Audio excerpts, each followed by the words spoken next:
Dr. Dave. Thank you. There's not a lot of people here, and I generally feel like I speak loudly enough. Do you mind if I just walk around and talk about using the microphone? Okay. All right. Well, welcome. I'm Dave Berlotti. I'm the psychiatrist, the director of HIV psychiatry at UCSD. I work at the Owen Clinic, and I work at our maternal child program. I also am a researcher at the HIV and Neurobehavioral Research Program, the HNRP, and I'm the medical director of our Center for Medicinal Cannabis Research. I came out here a long time ago. I have some of the same slides, they look a little similar, but I kind of wanted to just give you guys a brief overview of cannabis, why it might work, and some of the work that still needs to be done about cannabis. To really kind of bring it into the same, give it the same respect as a lot of the other medications that are out there. There is a quiz, and I think I'm going to do it at the end. And it uses Kahoot, which is basically a program that will you can link to on your cell phone. There is free Wi-Fi, or tablet, or if you have a computer. You can link to this Kahoot program. It has you'll put in a PIN number, and we'll get that PIN number momentarily. Then you can put in your, like a nickname or some kind of name that you will know who you are. And then we'll go through a series of questions. Hopefully it's a bit of a review from the stuff that we had gone through. And then depending on your accuracy and your speed, it'll kind of give you a score, and at the end, have some prizes for folks. Actually, there aren't so many people here, maybe that everybody gets a prize. Free stuff. And it'll be a good lesson to people next year to come here first, because I'll have fewer prizes for the next one. Granted, my other job is mindfulness and stuff, so I equally respect those folks too. All right. Anyways, but we'll do that at the end. That's okay.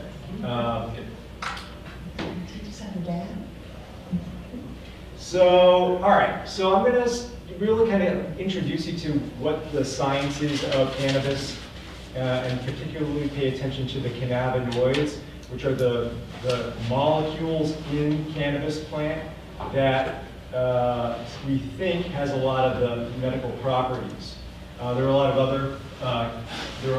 other types of compounds, terpenes, and flavonoids in cannabis, and we don't know a lot about them. So our understanding of those is in its infancy, and that's something that the CMCR is actually also trying to gear up to look at. Then I'm going to review some of the clinical trials. Fortunately, most of the clinical trials have been, a lot of the clinical trials actually have been done in folks with HIV. And I don't think it is any, so here you had, I think a lot of people with HIV were pretty much on the leading edge of trying new things. And so I think it's no surprise that we know a lot about cannabis for a variety of different complications maybe of HIV infection. Anyway, and then we're going to kind of look at some of the basics of using cannabis, or things that I would recommend folks know if they're going to use cannabis. All right. So cannabis is a plant.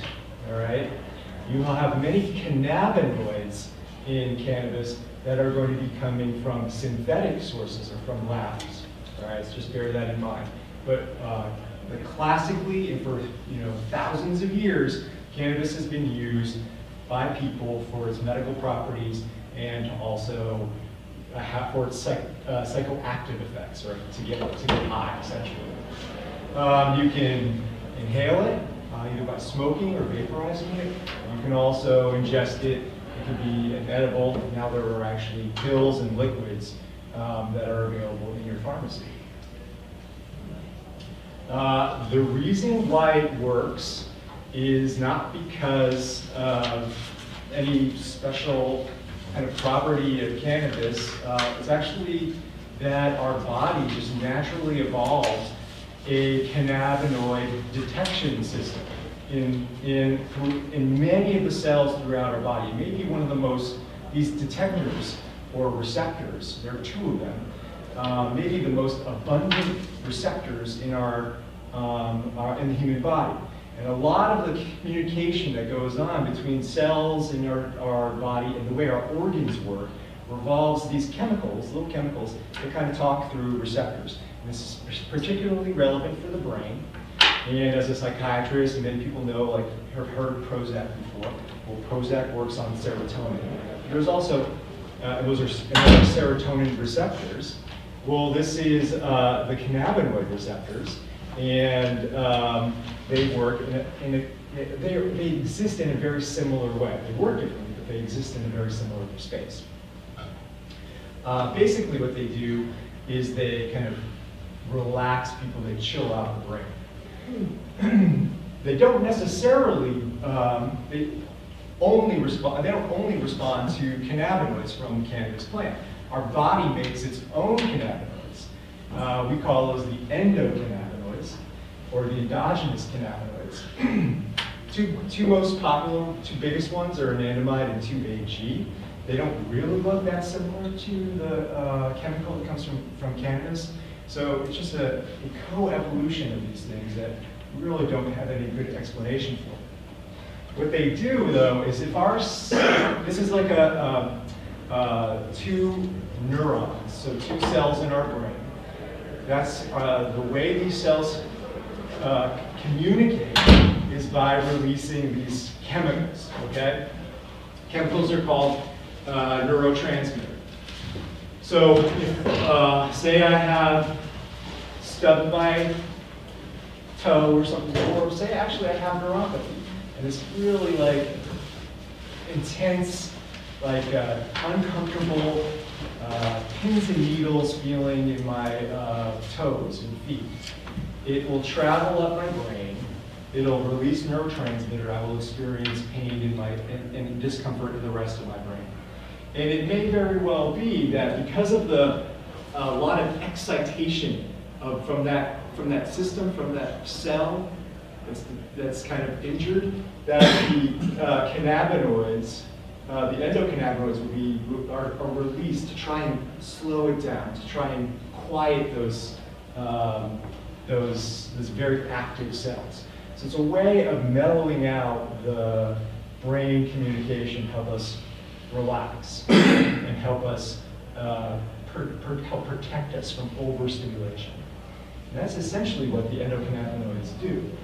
They help us relax, they promote eating, help us sleep, they do some kind of neuroprotection, and they help us forget. We don't want to remember everything, so sometimes forgetting is actually a good thing. Now, you may hear about synthetic cannabinoids because they're the ones that you typically hear about on the streets, right? So K2, Spice, that's what all the kids are doing. You know, it's important also to know that the first FDA-approved, first cannabinoid-based medication approved by the Food and Drug Administration, it was Marinol. It was approved for wasting related to AIDS, and it is actually a synthetic version of tetrahydrocannabinol, which was originally found and isolated, and then the structure of the molecule was discovered from the plant, cannabis. Now, there are two big phytocannabinoids, or plant-derived cannabinoids, that we focus on. One is tetrahydrocannabinol, THC, and the other one is cannabidiol, or CBD. And you will see that mostly in the context of a lot of if you go to dispensaries, if your doctor's talking about it, if you hear about it online, those are the two big ones. There are others that are also we're also trying to learn about cannabigerol, cannabidiol. We don't really know a lot about those, although people are starting to do studies. So we know that THC is psychoactive. That's the one that gives you a high. We know that CBD is not psychoactive, but it also is involved in a lot of other things that we think actually makes it a very important molecule. And it has just been approved by the FDA as an anti-seizure medicine in kids. You may have heard about that recently. What we can't really explore in the lab very easily, because we'd like to have very clean experiments. We want to see what one thing does in control, so make sure that nothing else can be influencing our experiment. What we don't know about is why, if cannabis might be a lot better than just any of the cannabinoids by themselves. So when you smoke cannabis, you get a whole bunch of cannabinoids plus the terpenes and the flavonoids. And it might be that through an entourage effect, that they exert their health benefits. And so that's one of the things that we really don't know a lot about, but it's one of the things that's out there. Is an interesting term that I'd like to talk to people about. All right. So this is from a company you guys may recognize. It is,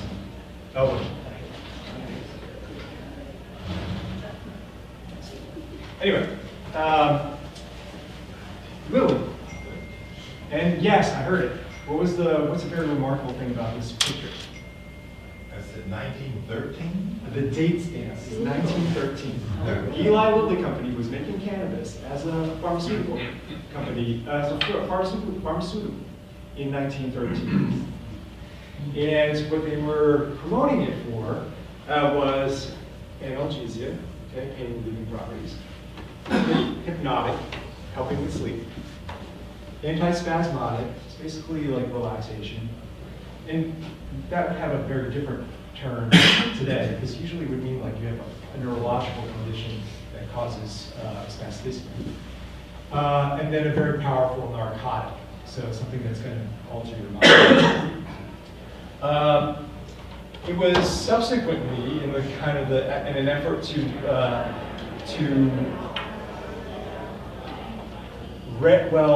there's a lot of controversy about how cannabis lost favor as a medicine, but it may have been very much because of different competing industries wanted to suppress cannabis growth. And there was a general convention that ruled that even though kind of alcohol and nicotine had psychoactive effects, THC psychoactive effects were much stronger and therefore had to be regulated in the same way that we regulate cocaine or heroin, which is which is obviously debatable. And right now we're going a long way to revising that debate. Okay. The shift toward rediscovering cannabis and its benefits started in the 90s. People really thought it had benefit, and actually a lot of this work was in HIV. There were people who were in kind of the 70s and stuff, 60s and 70s, people were like, well, cannabis isn't really that big of a deal. So, generally people didn't want to spend a lot of effort regulating cannabis, putting people to jail for cannabis. We learned later that a lot of people were going to jail for cannabis in a way that was really kind of racially unfair. It's targeting African American communities, African American people. So that was another thing that kind of really caused a political shift, and especially in Washington, D.C., one of the first places to actually legalize cannabis. We also kind of got to understand, well, geez, there's this endocannabinoid system in our body. There's actually a reason why our bodies might actually benefit from, or we can harness the cannabinoids to do some medical work. And then there were a lot of other things that happened that just promoted research or facilitated our research.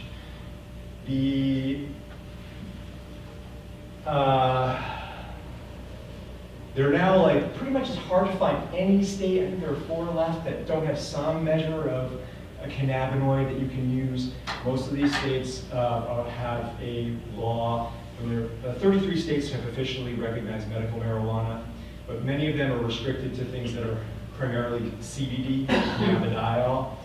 I believe it's 10 states now. I shouldn't know this off the top of my head. 10 states plus Washington, D.C. that are fully medically and recreationally legal for cannabis, but it is still not legal federally, okay? So you could, if you're like doing a federal program, if you go to the VA, it's actually probably a lot more difficult for your doctor to recommend cannabis.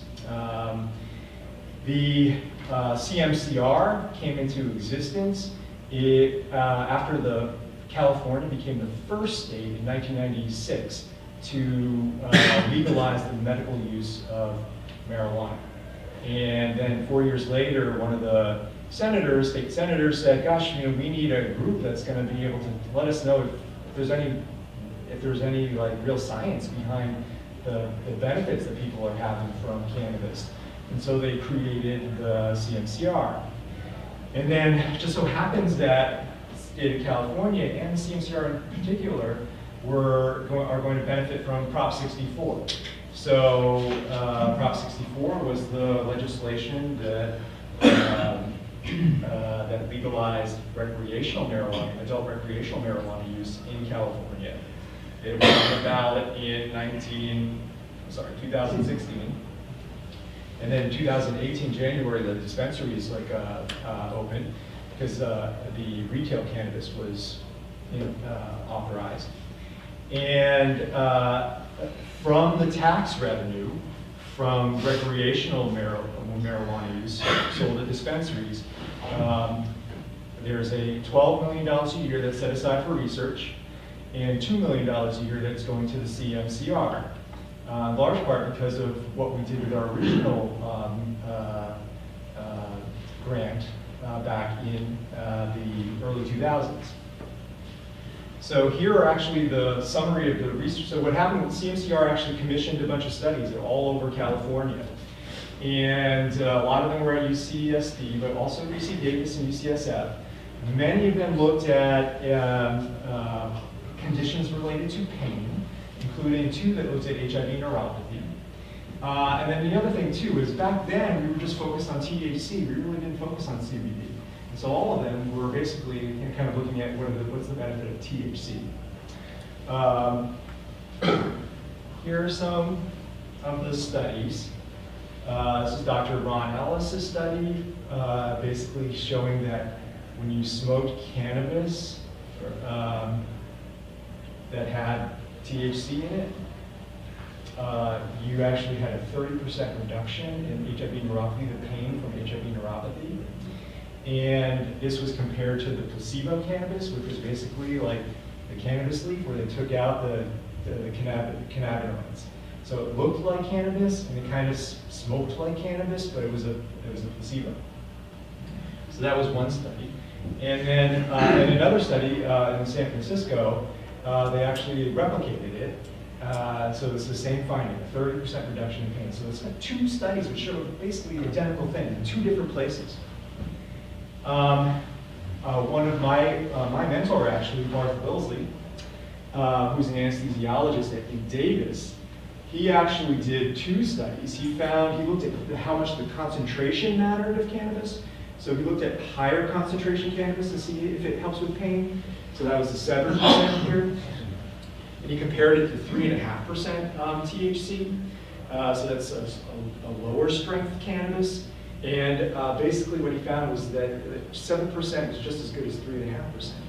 So he was like, gosh, how much lower can we push it? So he found a cannabis strain that was 1.29% and compared it to 3.5%.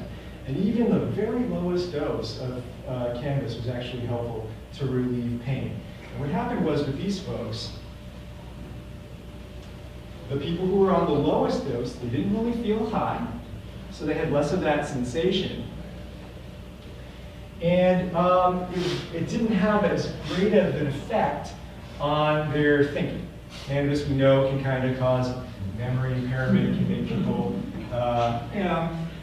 Not probably, we worry about them maybe driving if they were smoking cannabis and stuff like that. But with the lowest dose, it had a very nominal effect on our ability to think, our cognition.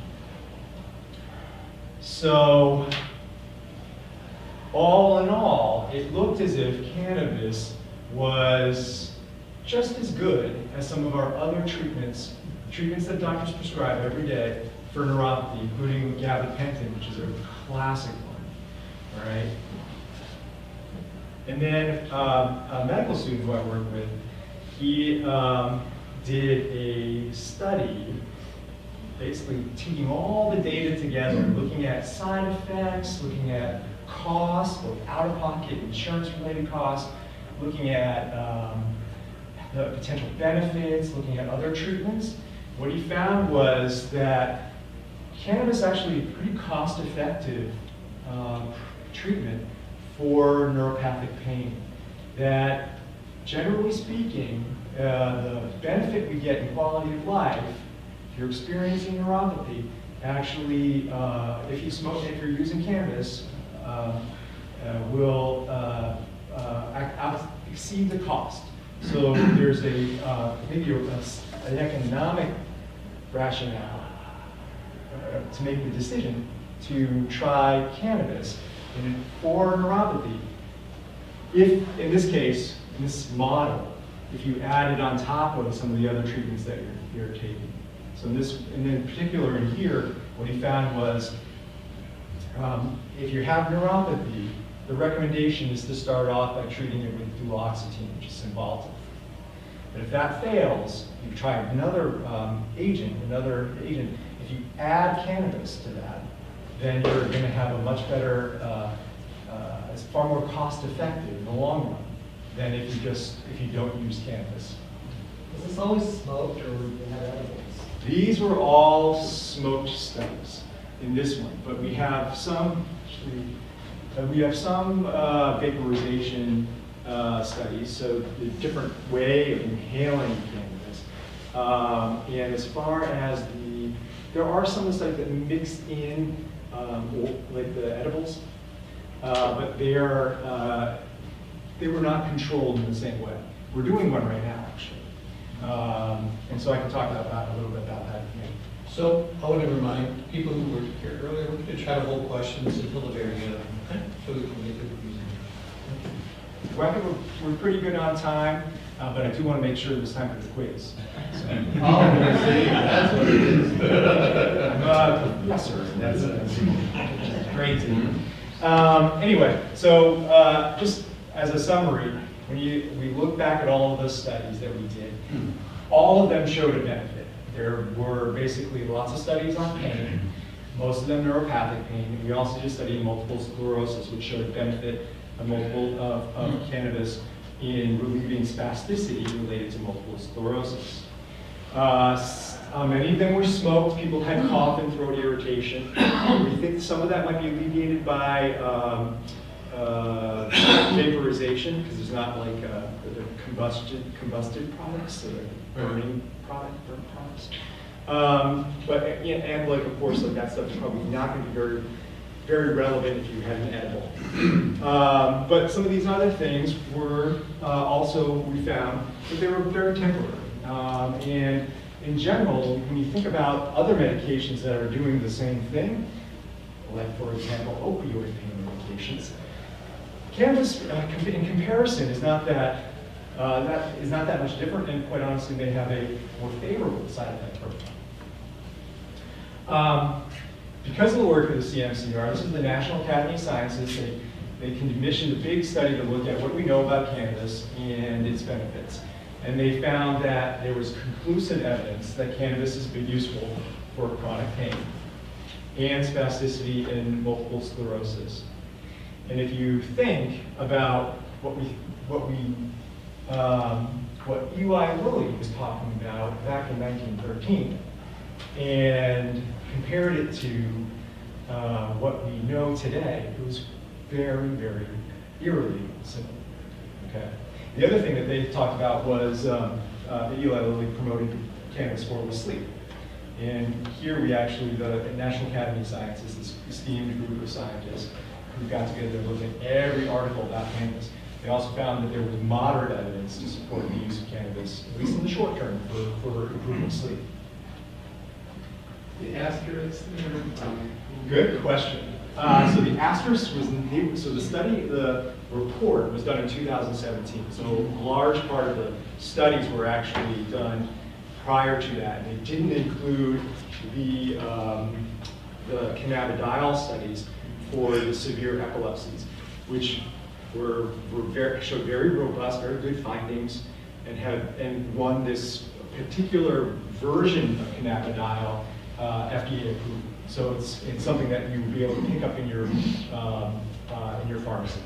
There are actually 3 approved, FDA-approved cannabinoids on the market. Some of them are probably hard to find.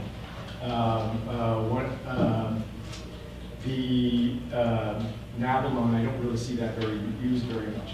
But dronabinol, nabilone, and this cannabidiol are all things that you can actually, your doctor can prescribe and you can pick up in a pharmacy. That's very different than the cannabis. So if your doctor says you should try cannabis, he's not going to be able to write you a prescription for that. He can give you a letter, you can get a card, you can go to a dispensary. But a lot of times I do a lot of work with doctors, trying to get them more familiar with cannabis so that they can actually take more of a role in recommending cannabis to their patients, so the patients don't feel like they're only relying on the dispensaries for information about cannabis. Anyway, we need to kind of shift, though, the FDA and the DEA to kind of accepting a lot of the evidence that we have that's accumulating that really favors cannabis use. And so the things that they identified as reasons why they cannot make cannabis, they will not allow cannabis to be prescribed in the traditional sense by physicians, is they said like still cannabis can be abused. They feel like there still needs to be more research. And they really didn't like the fact that doctors don't say, hey, smoke this 3 times a day. They say, take this inhaler and inhale 1 puff 3 times a day, and they know how much medication is going to be released in that puff. Or if you're taking a pill, they're just like, take a hand, and your doctor's not going to say, hey, take a handful of these. They're going to say, like, take 1 twice a day, 200 milligrams, or what have you, right? So that kind of lack of standardization is something that the FDA just doesn't really fly with them. We are right now conducting a variety of studies that will help try and improve our understanding of the science and actually go a longer way to standardizing doses for the variety of conditions we think cannabis might be helpful. So we have a low back pain study that's actually looking at an edible. Technically here it's Marinol. And you can either get that or vaporized cannabis or placebo. And then we're doing CBD for autism. Tremor is using a product that's like a mixed product, but also oral. We have synthetics that we're using, so we can get actually a pure, see exactly what that molecule is doing in the absence of all the other kind of entourage-y things that might be going on. We're finishing this one up, but we actually had people come in and we're trying to understand the side effects and public health burden.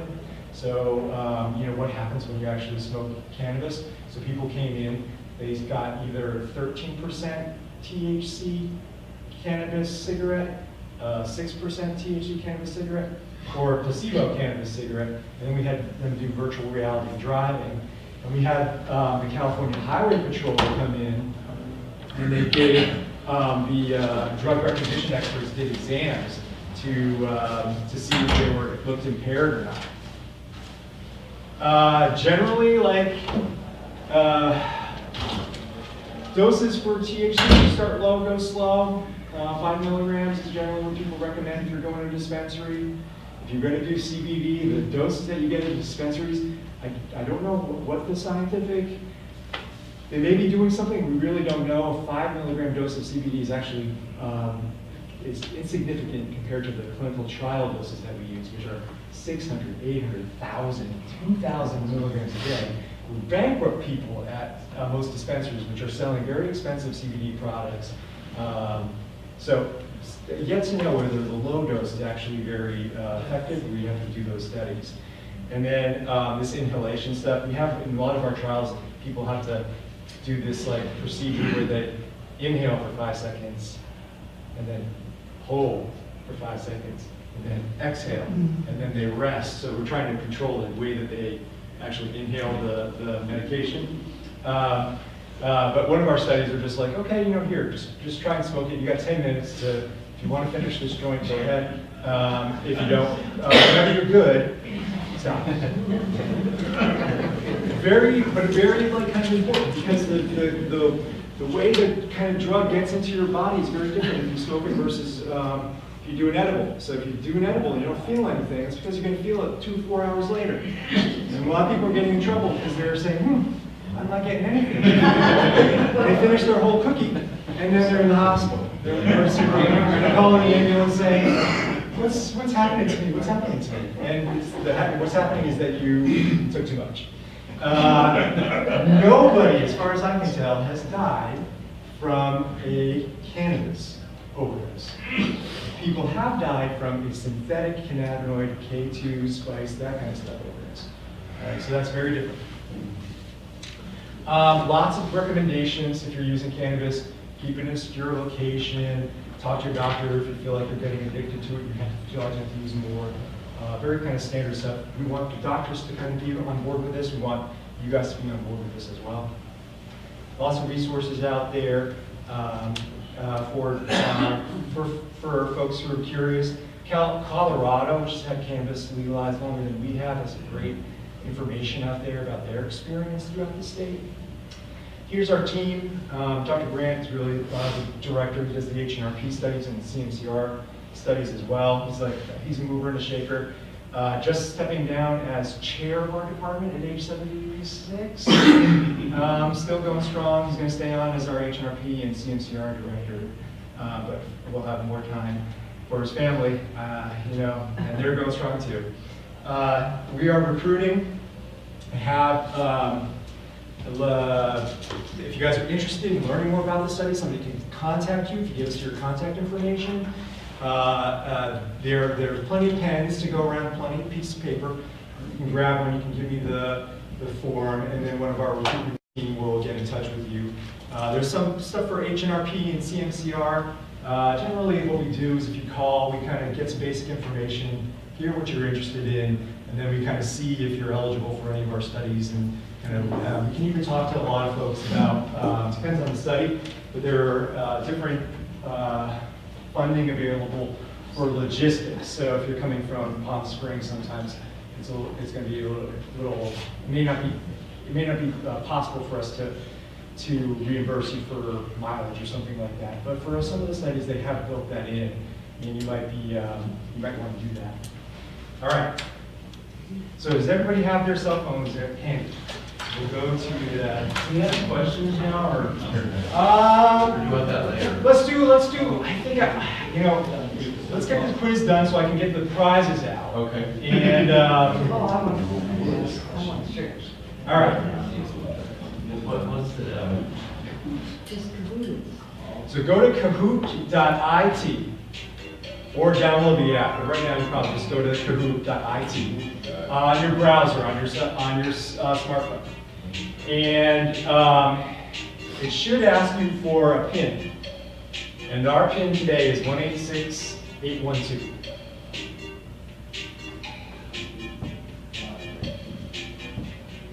And as soon as you go hit that, you can put in, perfect. You can start putting in your name or nicknames. Oh, yes, your names, if you have naughty nicknames, I did not even do this, but if you have like nicknames that you don't want to show on the screen, your nickname will come up. So you can be dirty, I'll allow it, but it'll be broadcast. When you come to pick up your mug,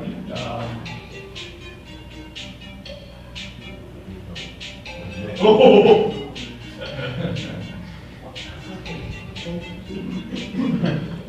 Is anybody having difficulty?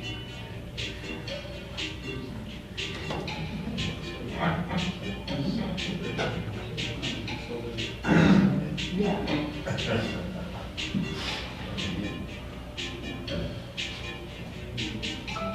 Raise your hand if you want to participate but have not yet been able to connect. Okay. Are we going to, like Google to? No, you just type, if you go to your browser on your phone, you should just at the top, just type in kahoot.it. Kahoot.it.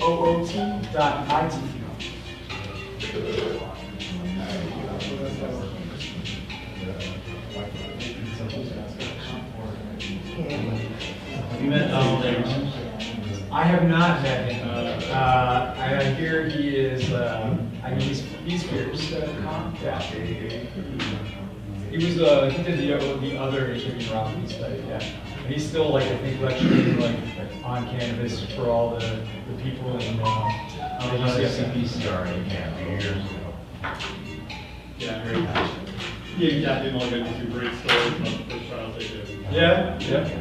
We have, there's some, we have some good stories too. It's, all right, I think I lost somebody, unfortunately. All right, well, honestly, we'll move forward, okay? And sorry for the technical difficulties. Maybe I have an extra mug, okay? So don't get upset, okay? Here we go. All right, there's 7 questions, and it kind of runs through it on its own. All right, cannabis contains which of the following compounds? And on your screen, you should see red, blue, yellow, and green, and you can pick the one that you think is the most accurate.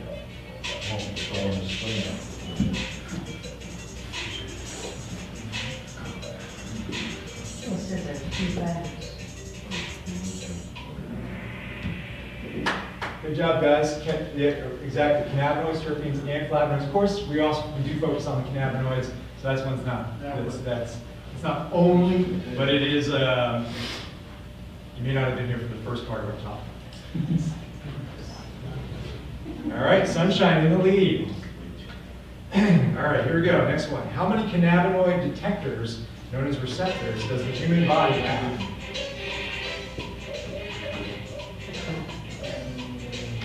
How many days that question?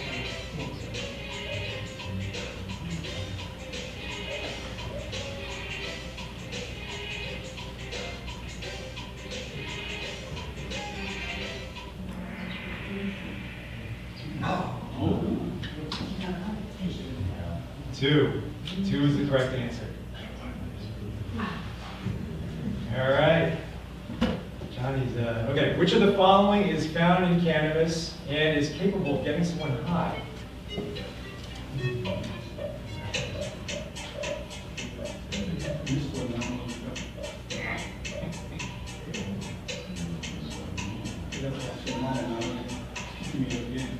Is it kicking you out?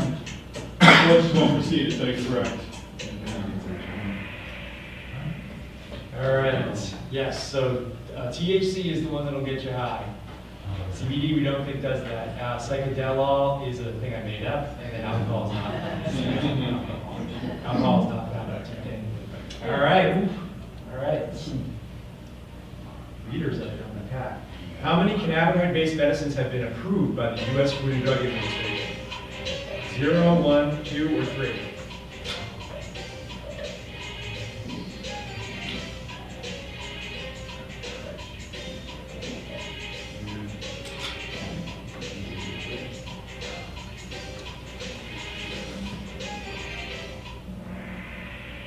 And yes, the correct answer is 3. 3 different cannabinoid-based medicines. All right, gosh, awesome. I got my star pupils. Anyways, a couple questions left. Which cannabinoid was approved by the Food and Drug Administration in 2018? I didn't really cover that one specifically, but take your best guess. We did talk about it. The most recent one.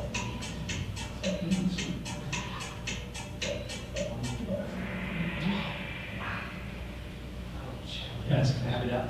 Oh, shoot. Oh, that's my bad.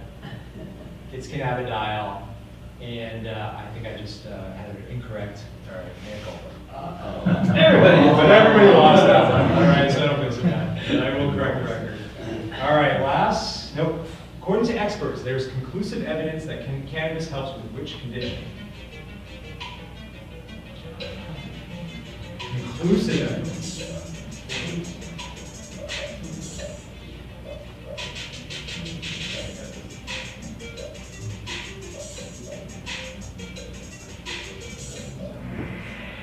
Yes, chronic pain. It helps with all of these, but the conclusive evidence, according to National Academy of Sciences, was just really for chronic pain. That was the only one that made it there. And okay, as of January 2019, how many states have legalized medical marijuana?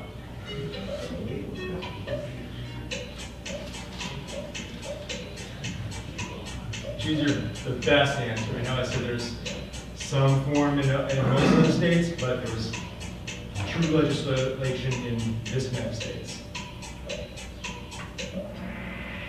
Nice. 33 is the right answer. All right. Let's see what we can do here. Okay. Well, looks like we get our top 5. Who's DW? Now, t-shirt or mug? T-shirt. All right. What size? If that's a personal question, you can just come up and choose from. Large. Large. Okay. Excellent. And Johnny, 1375. T-shirt or T-shirt. Large. large? Carol Merrill. Lovely Carol Merrill, absolutely. All right. Thank you. Tulp Springbird. Mug or t-shirt? T-shirt, Okay, what size? extra large. Oh, right. I got some of everything. And Sunshine. Sunshine, what would you like? Mug or t-shirt? I'd like a t-shirt. What size? Medium? Oh, perfect. They are basically standard t-shirts. Andrew, last but not least. I'll have a t-shirt. All right. Size. Medium. All right. Now, does anybody feel that they were particularly handicapped by this technology? You guys get some books. We didn't get samples. Teach me how to stab. T-shirt. Oh yeah, let's do questions. So, questions? I came in a little late, but did you cover anything about topical CBD? Very good question. Topicals. We don't know anything really about them. And there's a guy who does a lot of the cannabis research called Malcolm Del Soli. He runs the government's pot farm in Mississippi. And he did a talk for us last year where he looked at topical THC. And he said that he did not think that the THC actually got into the system very well that way. But that doesn't mean necessarily that it's not working locally, where you would want to use like a kind of a topical. And it doesn't mean that CBD would act differently, or wouldn't act differently. So the answer is I don't know. It's a really important thing. Problem with that is, that I didn't talk about, is the government restricts how we can study cannabis. So I cannot go to this dispensary, buy a topical, and then do a study on it. It has to, because it's Schedule 1, because it's the most restricted kind of substance, legal at the federal government level, you only can use products that are sanctioned by the government, and they currently do not have anything that we can apply as a topical. So until we do have that, we're not going to be able to answer that question. But a lot of people say they have benefit from it. Just make sure there's You know, we're gonna try and do some studies where we actually look to see, make sure there's actually CBD in the thing. You know, because we don't really know, but that's about as good as I can do. Anyway. I know somebody that's got that oil, and it works very good. His Yeah. mother for arthritis, Yeah. for headaches, within 5 minutes it's gone. We have topicals for pain for a lot of things, and so there's no reason why there really should not be much of a reason why it wouldn't work, but we just don't know. Yeah. Do you use marijuana? Me, myself, I'm the squarest pot doctor in the world. I will admit to it. Square, so that means it's on the level? You're square, does that mean you use it or don't? Oh, no. It means, yeah, no, I don't. Have I ever? That I won't answer. You know, actually. It was a brownie. I have known to be brownies, yes. You know, honestly, like, again, like my kind of thing is that here we have a substance that might actually have a medical benefit. And I want to be able to get it to a point where doctors can really prescribe it. Not to create like middlemen, but just to create knowledge and understanding and really kind of the science behind it. So there are a lot of medications I haven't tried. And granted, I haven't necessarily answered your question. I'm also a psychiatrist, and I love to say there's a lot of things you don't know about me. Yeah, but we're running out of time. Okay. It's 5 to the hour. Anyways, good question. One more person back in. Yeah, you can talk to me. I wanted to ask if the company Lilly is still involved with this research. With the research, I don't know, to be honest. Or the medicine or any part of it. So they may have a piece of Marinol, because there are like, I think AbbVie's, so I'm not sure how they relate to some of these other companies. I don't know if Lilly still does cannabis research. A lot of the pharmaceutical companies, the traditional ones are getting into business, but the big ones right now are independent. There's one called GW Pharmaceuticals or Greenwich Biosciences, there's one called Tilray, and there's one called Insys. Those are all ones that I know are actively making cannabinoid-based medicines. And then there are a lot of people who are working in universities who are developing different ways of modulating or changing the endocannabinoid system. So yeah, I'm sure they would sell their compound to Eli Lilly in a heartbeat if they got the green. So, but yeah, I don't know. Good question. Well, it's 5 to 11. I think our next panel begins at 11. Should we just cut this?